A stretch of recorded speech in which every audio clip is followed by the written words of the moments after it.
أفكر بشيء يزعل أصحابي، ما كنت أفكر بشيء يزعل أصحابي ويخلي أقرب عباد الله يعاديني. يا لين شفت الجفا بوجيه الأقرابي وثارت بجنبي من الربع المواليني. ما بين حرب النفوس وحرب الأعصاب يا لين وصلت حدود السلم والدين، لكن باك بهم واسكت على ما بي ما دام بين راس الخشم والعين.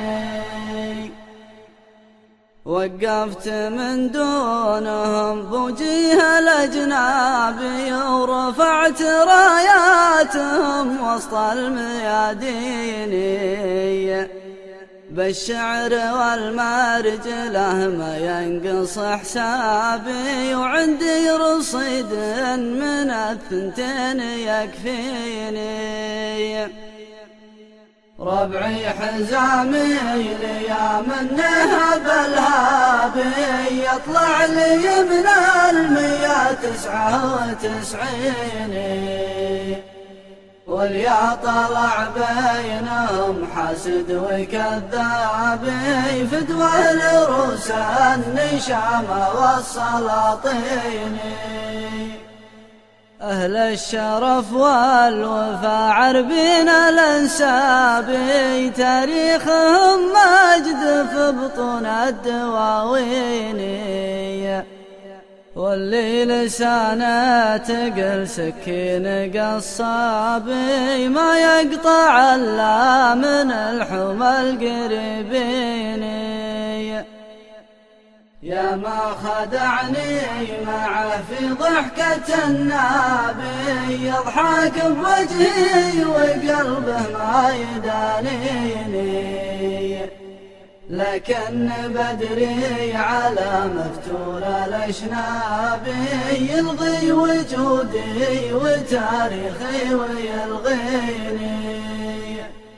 نقال نماه وسرمادي ونصابي متومر له على 5 مساكين، شلات خبور تلم الهرج وتبابي يعقول الأكباش وافواه البعارين.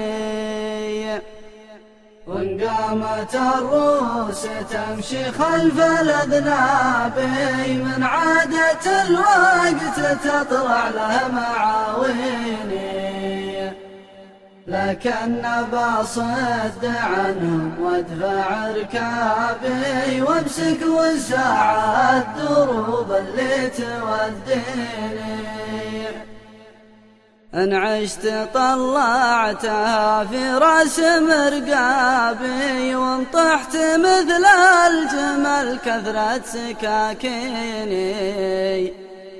إن عشت طلعتها في راس مرقابي وانطحت مثل الجمل كثرة سكاكيني.